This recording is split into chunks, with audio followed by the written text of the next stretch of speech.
Hello guys, today we are going to read class 11th Hornbill poem, third one, that is The Voice of the Rain, written by Walt Whitman.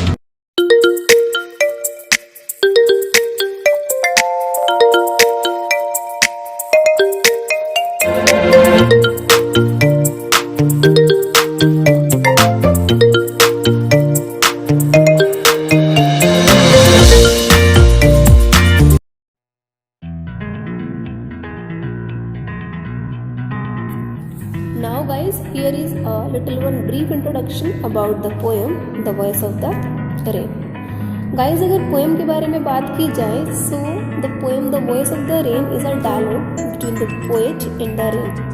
जो हमारी present one poem है बच्चे The Voice of the Rain, वो एक संवाद रूप में है बच्चे, और वो जो डायलॉग है वो किसके बीच में चल रहा है, हमारे पोएट के और रेन के बीच में। अब पहले तो इस चीज़ को इमेजिन करो, क्या रेन के साथ, बारिश के साथ कोई बात कर सकता है? तो देखो पोएट ने ना तुम्हें यहाँ पे इमेजिन करने के लिए बोला है, और ये बात मैं तुम लोगों को बोलती हूँ कि पोएट हमें जैसा मनवाना चाहता है हम लोगों को वो चीज़ माननी पड़ती है। हम लोग उस चीज़ के लिए डिसएग्री नहीं कर सकते, क्योंकि जहाँ ना पहुँचा रवि वहाँ कौन पहुँचा कवि। तो पोएट क्या करता है बच्चों, वो हमारे इमेजिनेशन स्किल्स को भी तो क्रिएट करता है, मतलब हम लोगों को वास्ट थिंकिंग स्किल्स प्रोवाइड करता है कि हम लोग सीख सकें, सोच सकें। तो उसने क्या किया है, where calling itself the poem of earth it explain its life cycle. So poet की बिगिनिंग में जैसे पोएट ने क्वेश्चन पुट किया रेन से, एंड हु आर दो, कि तुम किसकी रचना हो, किसकी कला हो तुम, तो रेन ने जवाब दिया और बोला where calling itself, poem क्या कहती है, और जो रेन है वो अपने आप को क्या कहती है, पोएम ऑफ द अर्थ। और क्या एक्सप्लेन किया उसने पोएम में, अपनी लाइफ साइकिल, कि मेरा जीवन चक्र कैसा है, मेरी शुरुआत कहाँ से होती है और मेरा एंडिंग पार्ट क्या है। तो रेन ये समझाती है, rising from the sea and the land in vaporous form, the raindrops fall back giving the world relief from drought and setting dust all over. Rain ये कहती है कि मेरा जो उद्गम है वो कहाँ से होता है, समुद्र से होता है, लैंड पर हूँ, वेपर फॉर्म में मैं ऊपर जाती हूँ, फिर रेन ड्रॉप्स बनती हैं, फिर मैं धरती पर वापस आती हूँ पूरे संसार को राहत देने के लिए, किससे, सूखे से, अकाल से और धूल मिट्टी से। It stimulates the dormant seeds to life and by striking the earth once again it heads for a fresh life cycle. साथ साथ ये भी बताती है कि मेरी वजह से ही धरती के ऊपर वो बीज जो अभी तक अंकुरित नहीं हो पाए, मेरी एक बूंद पड़ते ही उनके अंदर जान आ जाती है, यानी कि वो अंकुरित हो जाते हैं। इसके साथ साथ पोएम ने क्या किया है, एक पैरेलल ड्रॉन करके दिखाया बेटा पोएम के अंदर, that is between the music and the rain. Rain अपने आप को म्यूजिक से भी कंपेयर करती है, वो कहती है कि बच्चों तुम लोग जो रीडर हो या लिसनर हो, बड़े ध्यान से सुनना। बारिश जो है बच्चे, उसकी आवाज़ आपको जस्ट एक टिप टिप की साउंड नहीं लगेगी, अगर आप बड़े ध्यान से उसको सुनोगे ना तो जस्ट लाइक अ म्यूजिक, जैसे एक वायलिन प्ले कर रहा है, आपको उस तरह की जरूरत लगेगी। होप सो कि आपको ये प्रीव्यू समझ आया होगा। Now we will start to read it by word to word, बड़े अच्छे से एक्सप्लेन वाइज हम लोग इसको पढ़ने वाले हैं।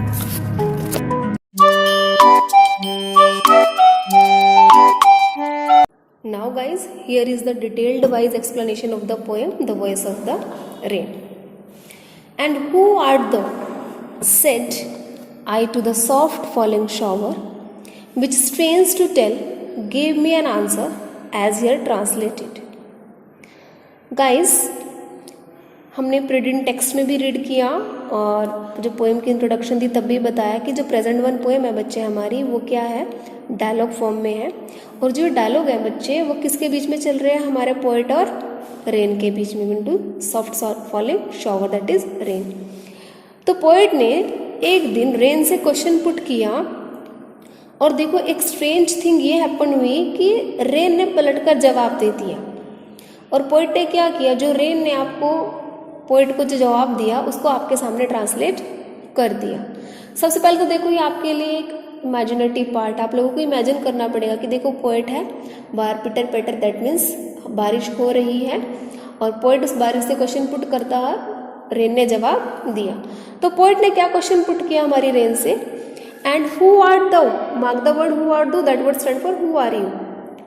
ये पूछा कि तुम कौन हो, said I, mark the word I, that word stand for Walt Whitman, हमारे पोएट के लिए यूज किया है। पोएट ने सॉफ्ट फॉलिंग शॉवर से, यानी कि रेन से क्वेश्चन पुट किया कि तुम कौन हो। अब सॉफ्ट शॉलिंग शॉवर जो है ना बच्चे, ये रेन के लिए यूज़ किया क्योंकि rain that is having a soothing affect. Rain का हमेशा एक सॉफ्ट अफेक्ट रहता है। Drops of drizzle and snowflakes fall gently. आप देखना कि जो बारिश की बूंदें होती हैं हल्की फुल्की, और जब स्नोफ्लेक्स गिरती हैं बड़े नॉर्मल वे में, बड़े जेंटली, बड़े प्यार से गिरती हैं। Instead of that the pitter patter of rain rather than being jarring और the that would welcome to the ears, यानी कि हमारे कानों को भी जो आवाज़ है ना वो बड़ी अच्छी लगती है। विच स्ट्रेंस टू टेल, पोइट ये कहता है कि आप लोगों के सामने ये बताते हुए ना मुझे थोड़ा अजीब सा लगता है कि जब मैंने रेन से क्वेश्चन पुट किया and gave me an answer, और रेन ने पलटकर मुझे इसका जवाब भी दिया एज हियर ट्रांसलेटेड, और मैं उस जवाब को आपके सामने ट्रांसलेट कर रहा हूँ। तो जो जवाब था रेन का वो ये था, आई am the poem of earth said the voice of the rain. तो रेन ने जवाब दिया कि मैं कौन हूँ, mark the word I, here I word stand for the rain, कि मैं पोएम ऑफ अर्थ हूँ यानी कि धरती की कविता हूँ, said the voice of the rain. Eternal I rise impalpable out of the land and the bottomless sea. Mark the word eternal, that word stand for never ending, and impalpable word that word stand for which can't be described. अब जब rain replied करती है बच्चे, that is in a strange to describe in a straight manner. Rain ये बोलती है कि मैं धरती की कविता हूँ और मैं क्या करती हूँ, rose continuously from the land and bottomless ocean in the form of the vapour, और बोलती है कि मैं कॉन्टिन्यूटी में, मतलब मेरा एंड नहीं है, मतलब मैं समुद्र से उठती हूँ भाप के रूप में। हम लोगों को पता है वाटर साइकिल ऐसे ही होता है, सन की हीट से पानी गर्म होता है और वेपर भाप बनकर ऊपर की तरफ जाता है, ऊपर जाकर उसके बादल फॉर्म होते हैं, फिर उन बादलों से बारिश होती है, यानी कि जो पानी नीचे से गया था फिर दोबारा से धरती पर वापस आ जाता है। So guys here I rise impalpable, that word कि जो रेन है वो सरफेस से उठती है धरती के, ठीक है, और उसके बाद क्या होता है, फिर दोबारा से वो वापस धरती पर आ जाती है। एंड गाइज इन लाइंस में अगर आप लोग लिटरेरी डिवाइसेस को देखो तो पोएट ने इन लाइंस के अंदर पर्सोनिफिकेशन लिटरेरी डिवाइस को यूज किया है। The poet has personified rain and who art दो। पोएट ने जब ये बोला ना कि हु आर्ट दो, देखो हु वर्ड किसके लिए यूज करते हैं, लिविंग बींग्स के लिए, ठीक है। तो पोएट ने यहाँ पर हमारी जो रेन है उसको लिविंग बींग माना है, तभी तो वो रिप्लाई कर रही है। ही आस्क्स द रेन, क्योंकि वो रेन से प्रश्न पूछ रहा है। Next he describes the sound of the rain as the voice of the rain. देखो रेन की ना साउंड होती है ध्वनि, लेकिन पोएट ने ना यहाँ पर उसको साउंड वर्ड ना बोलकर क्या वर्ड यूज कर दिया, वॉइस, यानी कि उसकी आवाज। दैट मीन्स फिर दोबारा से उसको पर्सोनिफाई कर दिया, उसको एक पर्सन मान लिया, ठीक है।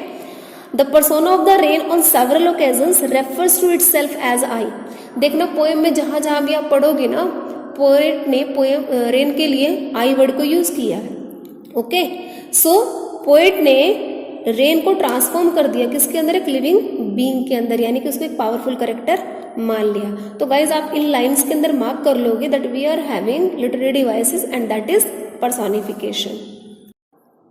Upward to heaven once vaguely formed, altogether changed and yet the same, I descend to lave the droughts, atomies, dust layer of the globe, and all that in them without me were seeds, only latent, unborn. Now guys mark the word whence, W-H-E-N-C-E, that word stand for where. Mark the word vaguely, that word stand for not clearly, कोई भी चीज़ साफ स्पष्ट नजर ना आना। Descend word stand for come down, lave word stand for wash or bathe, atomies word stand for small particles, and latent that word stand for buried or hidden. So जब dialogue form बढ़ा हमारे poet का और rain का, तो rain बताती है poet को that it rises upwards toward the sky in the form of vapor where it changes its form. Rain ये बोलती है कि जब मैं अपवर्ड यानी कि ऊपर की तरफ उठती हूँ आसमान की तरफ, किस फॉर्म में, वेपर फॉर्म में, यानी कि भाप के रूप में। Where it change its form, वहाँ पर जाकर ऊपर की तरफ जाकर मैं क्या करती हूँ, अपने रूप को बदलती हूँ। मीन टू से कंडेंसेस इनटू वाटर ड्रॉपलेट्स, मतलब पानी की बूंदों के अंदर बदल जाती हूँ। रेन इसके साथ साथ ये भी कहती है कि although its form gets change it still remains the same, बोलती है कि देखो मेरा फॉर्म, मेरा रूप बदलता जाता है लेकिन फिर भी मैं सेम ही रहती हूँ। देखो है तो वो पानी का पानी है, देखो वेपर हुआ तब भी वो पानी, ऊपर जाकर ड्रॉपलेट बन गया तब भी पानी, बारिश के रूप में नीचे आएगा तब भी वो पानी। Again that said the rain comes down to wash the drought. फिर ये कहती है कि ऊपर से ड्रॉपलेट फॉर्म के बाद फिर मैं बारिश के रूप में धरती पर आती हूँ। धरती पर आकर मैं क्या करती हूँ, वॉश टू द ड्राउट, यानी कि मैं धरती पर जो अकाल है, सूखा है, उसको वॉश आउट करती हूँ। धरती पे जितने भी लोग हैं उनको वाटर प्रोवाइड करती हूँ। Also washes away the dust and small particles from the earth surface. धरती पे जो धूल मिट्टी है, जो स्मॉल पार्टिकल्स है जिसकी वजह से धरती के ऊपर गंदगी फैली हुई है, उनको भी क्या करती हूँ, वॉश आउट करती हूँ। और इन बिटवीन धरती के इनसाइड में जो अनबोर्न सीड्स है ना बच्चे, यानी कि ऐसे बीज जो अभी अनंकुरित हैं, जो अंकुरित नहीं हुए, उनको भी ग्रोन अप करने में क्या करती है, हेल्प करती है। शी इज सेइंग कि seeds inside the earth grow into a plant because of the water provided by the rain, कि मेरे पानी से ही वो सारे के सारे बीज अंकुरित हो जाते हैं जो अभी धरती के अंदर अनंकुरित हैं। बिकॉज रेन क्या करती है, that gives life to the seeds, वो अनंकुरित बीजों को जान देती है ताकि वो भी उत्पन्न हो सके।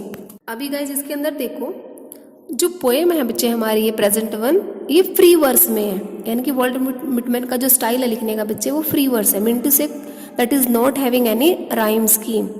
पोएट ने इस पोएम के अंदर किसी भी राइम स्कीम को यूज नहीं कर रखा। और अगर आप हर एक सिंगल वन लाइन को उठा के उसका लास्ट वर्ड भी अगर मैच करके देखोगे तो आप लोगों को नजर आएगा कि हाँ डेफिनेटली कोई भी वर्ड का जो रिदमिक पार्ट है वो दूसरे से मैच नहीं कर रहा। तो यहाँ पर लिख सकते हो आप कि पोएम में जो है वो फ्री वर्ड्स का यूज किया गया है। हम थोड़ा सा जो लाइन है all together changed and yet the same, इसको थोड़ा सा डिस्क्राइब कर लेते हैं। As on losing its liquidity and turning into vapours, rain assumes a totally different look and character. देखो स्टार्टिंग में जो ओशन का वाटर था बच्चे, वो लिक्विडिटी फॉर्म में था, ठीक है, वो किस में टर्न हो गया, वेपर में। कहने का मतलब जो रेन है ना बच्चे, उसका लुक और करेक्टर बिल्कुल बदल गया। Since vapour and water are basically one and the same thing and they can get transformed into each other. तो रेन ने क्या किया कि जब मैं क्लाउड फॉर्म में बन गई ना, मतलब जितना भी मेरे जितने रूप थे सारे के सारे, देखो वेपर फॉर्म के ऊपर जाके कंडेंस होना, ये सारे के सारे ऑल टुगेदर हो गए। ऑल टुगेदर होने के बाद चेंज हुए, यानी कि क्या रूप ले लिया उन्होंने, बादलों का। अब बादलों का रूप लेने के बावजूद भी वो सेम ही है, मतलब देखा जाए तो रूप परिवर्तित भी हुआ और उनका रूप परिवर्तित नहीं भी हुआ। होप सो कि आप लोगों को ये लाइनअप क्लियर हो चुकी होगी। And for ever by day and night I give back life to my own origin and make pure and beautify it. So guys, now the rain is saying कि हमेशा हमेशा के लिए दिन और रात I give back life to my own origin. Mark the word I, again that word stand for the rain. बारिश ये कहती है कि मैं अपनी खुद की लाइफ दे देती हूँ, यानी कि अपने खुद के जीवन को सेक्रीफाइस कर देती हूँ। किस लिए, खुद के अस्तित्व को बचाने के लिए।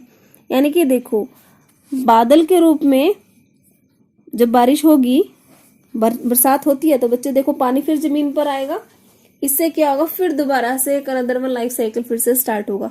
मिनटों से अपनी जिंदगी एक बार सेक्रीफाइस करने के बाद, किस लिए, ताकि वो फिर दोबारा से बादलों का रूप ले सके। जो रेन है वो सेक्रीफाइस करती है, और उसके इसी सेक्रीफाइस से क्या होता है, जो हमारी अर्थ है ना बच्चे, वो प्योर होती है और ब्यूटीफुल दिखती है। क्यों, क्योंकि देखो जो रिपीटेड एवोपरेशन और कंडेंसेशन है ना बच्चे, उसकी वजह से ही जो क्या है, पूरी की पूरी धरती प्यूरिफाई होती है। क्योंकि बारिश होगी तभी क्या होगा, पूरा का पूरा एंटायर एनवायरनमेंट वॉश आउट होगा, साफ सुथरा बनेगा। रेन की वजह से जो डस्ट पार्टिकल्स है बच्चे वो सेटल डाउन होंगे, और जब बारिश होगी तभी तो क्या होगा, सब तरफ धरती पे ग्रीनरी आएगी, तभी हमारी धरती जो है बिल्कुल सुंदर और प्यारी लगेगी। For song issuing from its birth place after fulfilment wandering reckoned on unreckoned duly with love returns. Now first of all guys, यहाँ पे आप देखो जो लास्ट वाली 2 लाइन्स हैं बच्चे, इसको जो है किस में दिया गया है, ब्रैकेट के अंदर दिया गया। तो सबसे पहले तो इस इंपॉर्टेंस को समझो। पोएट ने इन लास्ट 2 लाइन्स को विद इन ब्रैकेट इसलिए दिया है क्योंकि ना जो कंपैरिजन है रेन का with the song is not integral part, वो यही बताना चाहता है कि जो रेन का वो कंपैरिजन कर रहा है सॉन्ग के साथ, वो एक इंटीग्रल पार्ट नहीं है बच्चे, वो क्या है, अब पोएट का खुद का एक्सपीरियंस है पोएम के बारे में, ठीक है। और जो ये लाइंस अपीयर हुई है ना बच्चे आपके सामने, दोनों लास्ट वाली, ये पोएट की खुद की थॉट है, ठीक है।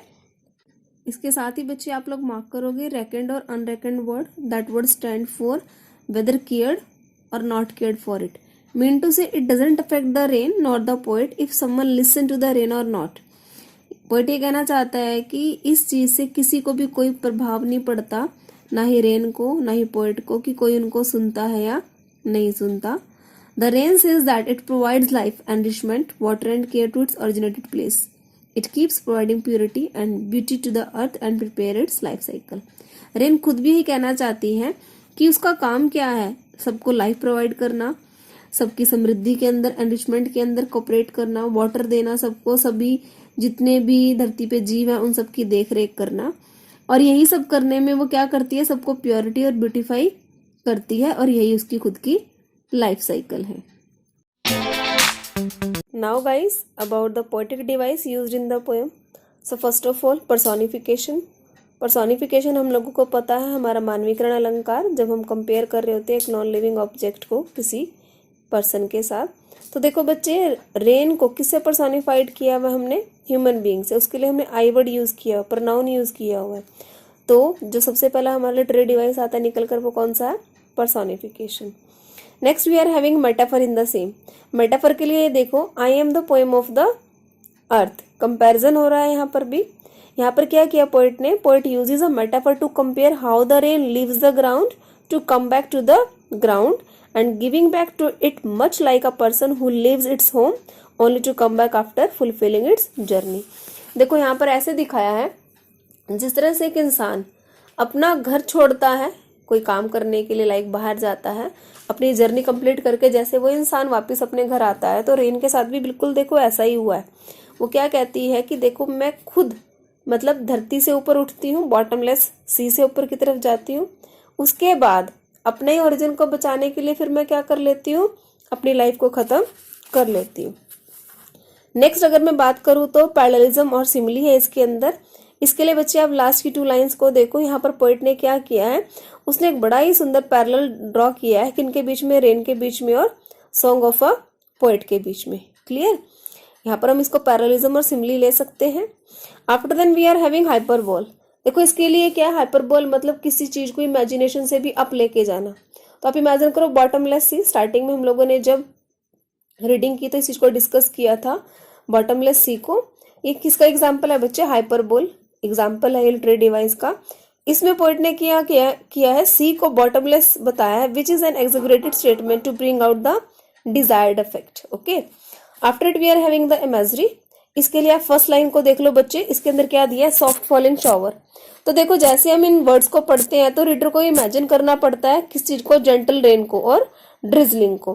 तो ड्यूरिंग द डायलॉग, जब पोएट और रेन के बीच में डायलॉग चल रहे हैं बच्चे, तो जब हम उसको देखते हैं ना, तो वो भी हमारे सामने एक ऐसी क्रिएशन लेकर आता है जिसको हमें इमेजिन करना पड़ता है। देखो शॉवर ऑफ ड्रॉप्स पानी की गिर रही है, हम इमेजिन कर रहे हैं। पोएट की और रेन की आपस में बात चल रही है, वो भी क्या है, इमेजिनेशन है। इसके साथ बारिश ने जब ये बोला कि मैं अपवर्ड जाती हूँ या डाउनवर्ड होती हूँ, लेव करती हूँ सब चीजों को, तो देखो सब जगह प्योरिटी आती है, वो हर एक चीज को ब्यूटीफाई कर देती है। सारी की सारी धरती क्या हो जाती है, इन्फ्यूजिंग इट विद ग्रीनरी, सब जगह हरियाली भर जाती है। तो उस चीज को भी हम लोगों को क्या करना है, इमेजिन करना है। और अगर इसमें गाइस एक और लिटरेरी डिवाइस है, दैट इज कॉल्ड ऑक्सीमोरन। अगर मैं इसकी बात करूं बच्चे, तो सबसे पहले ये समझो कि ऑक्सीमोरन क्या होता है। ऑक्सीमोरन बच्चे एक फिगर ऑफ स्पीच होता है जहां पर 2 कॉन्ट्राडिक्टरी वर्ड्स को और आइडियाज को टुगेदर यानी कि इकट्ठा कर दिया जाता है। और ये जो फिगर ऑफ स्पीच है ना बच्चे, इसको कब यूज किया जाता है, इसको किसी की अटेंशन को ड्रॉ करने के लिए, mean to say contradictory affect, like all together changed and the same. तो इसको ध्यान से देखो, ऑल टुगेदर चेंज्ड, चेंज और सेम हमारा, ठीक है। तो वहां पर क्या होगा, ऑक्सीमोरन, मतलब 2 अपोजिट थिंग्स ले रखी होंगी, ठीक है ना। देखो चेंज होना और सेम होना दोनों अपोजिट है एक दूसरे के। तो यहाँ पर क्या है, एब्सोल्युटली कॉन्ट्राडिक्टरी अफेक्ट को लाने के लिए, ठीक है, इन वर्ड्स का कॉम्बिनेशन लिया गया है। होप सो गाइज आप लोगों को ये पोएम वेल क्लियर हो चुकी होगी, लेकिन फिर भी अगर कहीं पे डाउट है तो आप लोग कमेंट सेक्शन में लिख सकते हो। Thank you.